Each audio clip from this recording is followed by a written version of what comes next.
it is to us. Hey, Maurice, can you hear me? You look a little frozen there.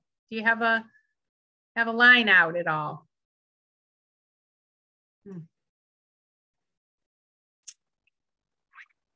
Hey, Maurice, it's good to see you.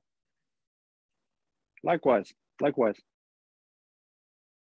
We've had a little technical difficulty, so this is like take 11. We'll see how far we get. We were talking about the changes, the massive changes you made in the food culture, especially for marginalized persons in the Cleveland area before you headed down to Atlanta, and how you and I met through an organization called Entrepreneurs for Sustainability. Can you tell us about one of the first farming experiences where you felt the shift of tides for the marginalized people that you served?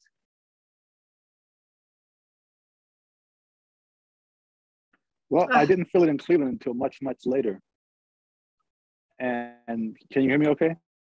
Yeah, I can hear you great. Okay. Yeah, I didn't feel the shift until much, much later. And it just takes things a while to catch up. And the first farming job was Cleveland Botanical Garden. And that wasn't really, the first farming job was selling tomatoes to Parker Bosley. That was the first farming job because I got paid.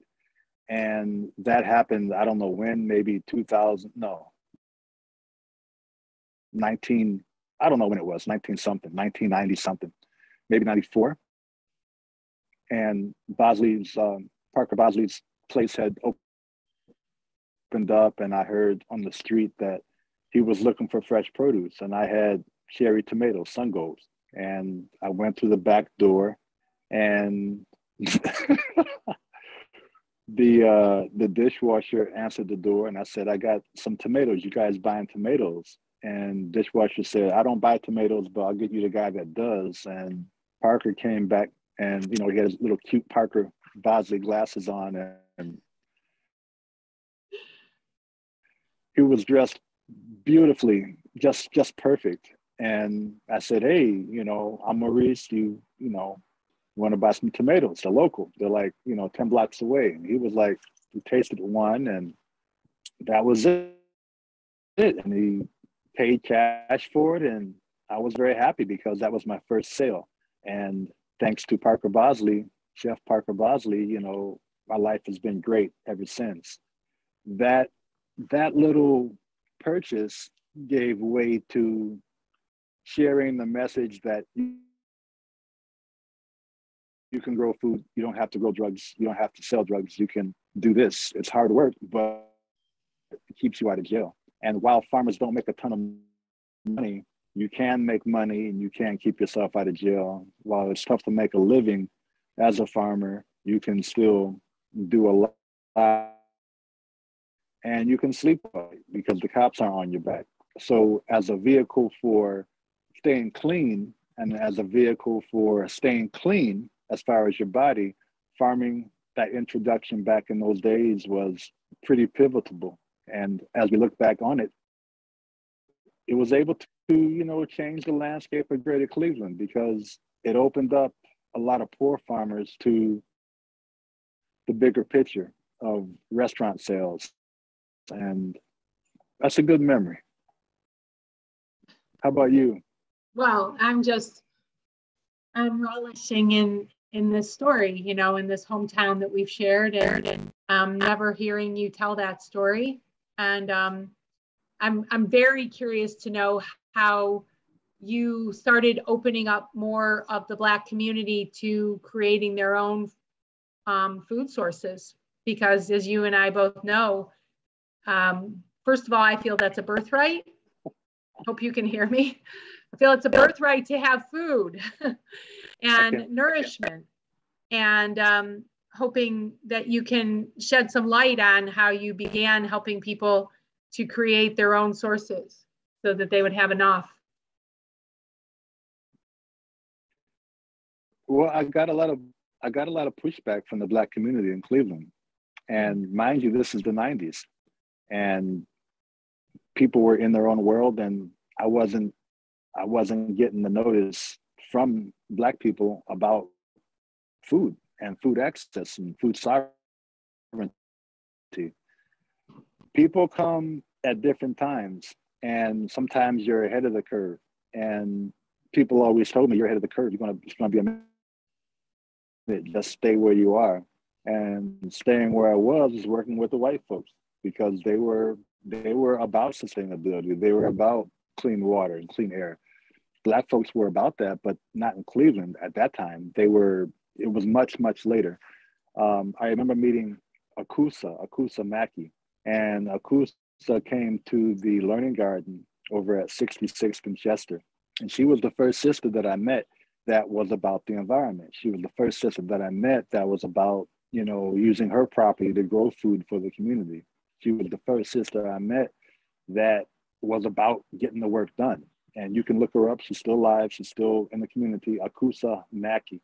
And she was about that business. A number of the other people other Black sisters and brothers that were involved didn't get involved deep.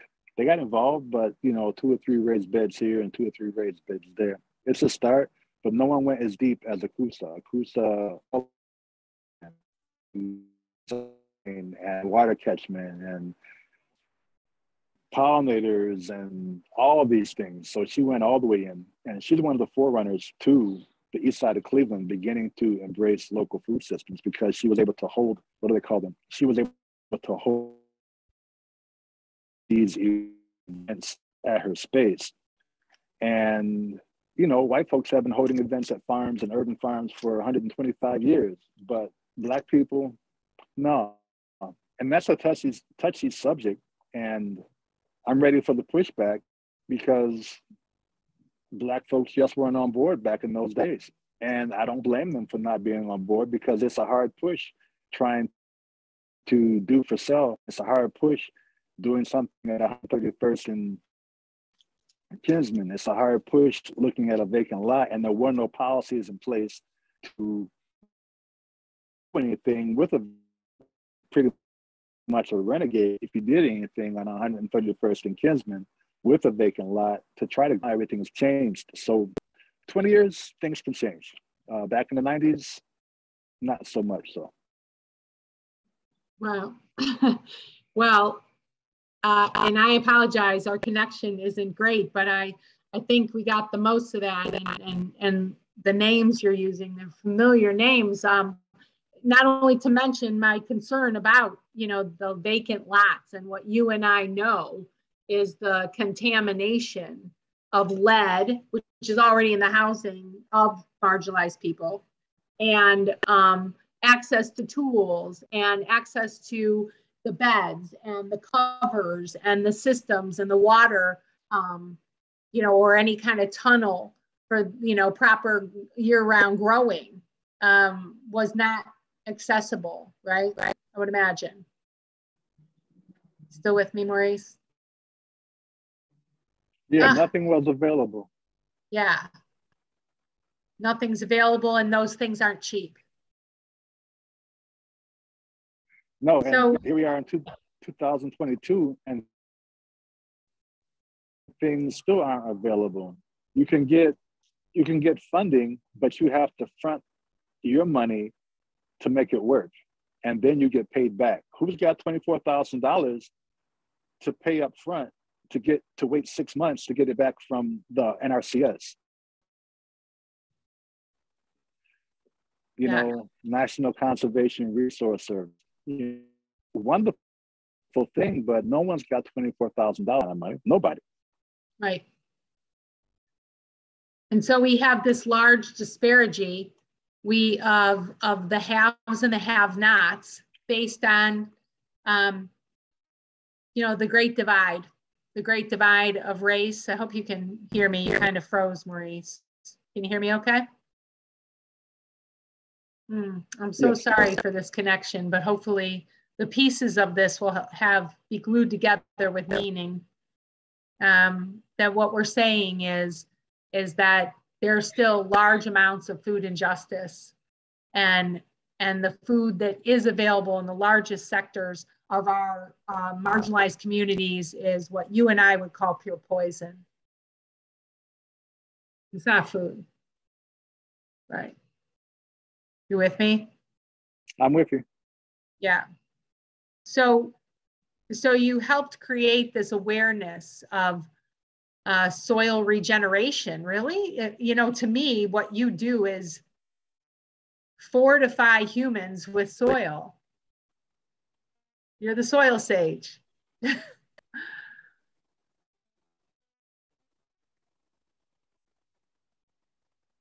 I see your shiny face, but I don't hear your shiny voice. Can you hear me? Yes, sir, I can. Okay. So the soil sage. That's what I call you. Thank you. And how do we meet? We met through the organization Entrepreneurs for Sustainability. And as you will say, you were the only Black face in the room. And I was 6 feet of sunshine walking in, taller than anybody in my heels, a little hard to miss. And you and I just always connected. If you were speaking, I was there. I wanted to hear it all. I wanted to hear everything you had to say. You were the wisdom holder. I still are, to me, my friend, my brother, someone I revere greatly, someone where we share and cross paths on everything that's crucially important in healing this world. And I believe you said I never pissed you off, so that makes us friends. Yeah, you were always like you are now. You were always love, and you were always joy, and you were always respect. And you know, that was life. And I knew, I mean, we had a number of things in common. I remember one time you brought your employees to the meeting, and that just opened up every bit of love that I had, because your employees looked like me, and your employees were educated around green principles. You weren't using chemicals. You still don't use chemicals. And coming from a background of cleaning banks as a third or fourth job at 2 o'clock in the morning, or cleaning the East exec, then go to the banks, cleaning with for years. You were profound with, you know, we don't use any chemicals, and our people are safe because there's no chemicals being used. A little bit cutting out, but I'm picking it up. So thank you for all those choices you made to make it difficult. Yeah. So just thank you.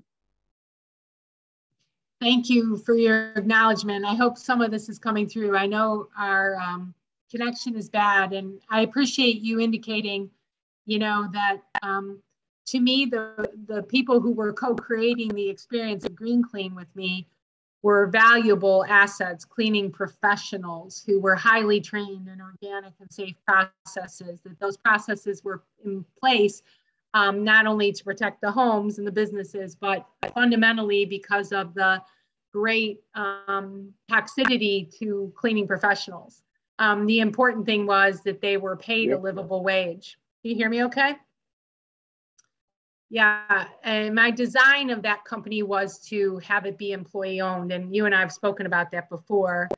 But really, the intentionality was such a full circle desire to raise up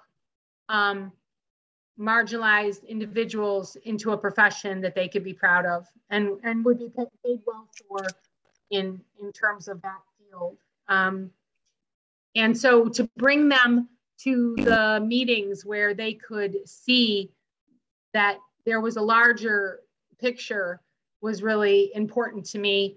I wanted them to feel good about what they were doing, more so than just in the individual location.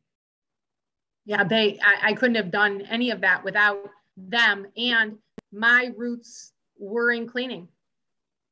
And a lot of them, you know, didn't know that in the beginning, that that's how I stayed home with my children when they were young. Right. How much of that did you hear, my friend? We don't know what's recording.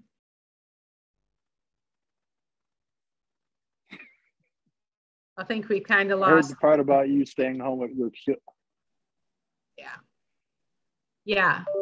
And so I we heard the know part about you staying home with the kids, and that was your background. Right. So I have love and respect for anybody who was working that hard. And, you know, I was always trying to make it easier for them. It's a tough profession, tougher than most people understand. And you understand it because you and I come from that in different ways.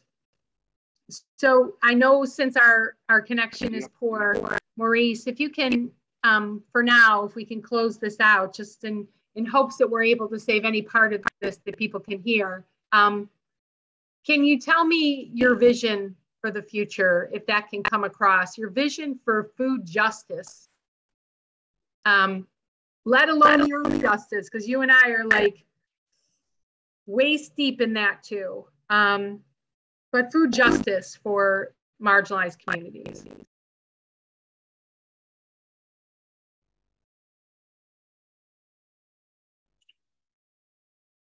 It comes down to the corporations.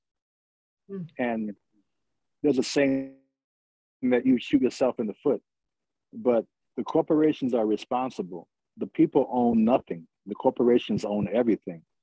And the corporations are the polluters. The corporations are responsible for all the pollution. The people, what do? They sit in their houses and they watch cable TV. They're not pumping out stuff. They're not pumping out products. The corporations have a large responsibility to help, to aid, to filter, to stop, to have green practices. We have all the technology, so there's no reason now why now can't be the time today when the corporations change. It's just a matter of time, and it's all about, you know, how do we work with the earth? How do we think about the water? How do we think about the air? And how do we think about the people that are unjustly employed, so to speak, doing this work with these toxins? It's a corporate thing, but at the same time, it comes down to the people. So the people have to be made aware of the choices that they're being made. They have to give a damn, and they have to make that decision to not support the corporations that are poisoning the backyards, that are poisoning the waters, that are dumping stuff in the forest, South America and North America, just having a tough time working with the animals. It's very difficult for nature to work with the corporations. It's just backwards. We didn't have this problem 180 years ago. No. So we've got this problem the past 180 years because of industrialization. And I'm not pleased with this phone I'm carrying either, or the truck that I drive either. You know, I'd rather just be with horses and a bicycle. That's fine with me. But, you know, what are my choices? My choice is to build as many gardens as I can, compost as much as I can, work with as many youth in public schools as I can to help them be aware of what their choices are, because every day you make a choice. And if I can walk to a garden or walk to a farm, I do. Corporations have a choice as well. They can choose to cut down on carbon emissions, or they can choose to, you know, continue status quo to please the, what do they call them? Shareholders? Shareholders, they call them. Okay. So I just shot myself in the foot. So what? Good luck finding sponsors, because, you know, that's the truth. And the truth hurts, but that's just the way it is. Mr. Small, you said it so well. You just painted it out there. I appreciate it. And I don't believe you shot yourself in the foot. I think that you know, that there will always be sponsorships for the good works of the good man doing the good efforts for the earth. And so I have all faith in you and in these talks that we're doing to hope shed light on the injustice as well as the path to justice and sovereignty of the earth and all beings, especially those who have for well too long been marginalized. So I cannot thank you enough for this conversation, one of many that we've had. Hopefully we have an audible gift to those who want to hear about this. And any last thoughts on that before we end this talk for today?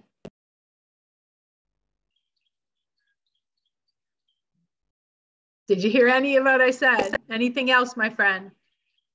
I did. Okay. I heard it all. I would say just, you know, peace and blessings and joy, and we don't need war and greed. We don't need that crap. Just peace and grow food, eat fresh, feed the soil, you know, hug a tree, pet the animals, pet the squirrels, you know, just peace, just immense peace. Immense peace to you too. How about you? With me, everything you said, and you know, give reverence to the mushrooms, give reverence to the beings with so much intelligence that even though we do not understand their voice, they are speaking to us, and we have an obligation to every living thing on this planet to walk lightly and to give reverence to the water, the soil, the animals for all they do. We are, without the bees, the soil, the water, where would we be? We would be not here. So thank you for tending the soil, Maurice. I appreciate you greatly. Likewise, Rebecca, thank you. I'll see you on the flip side. Take care. Okie dokie. All right, friend. Bye-bye for now.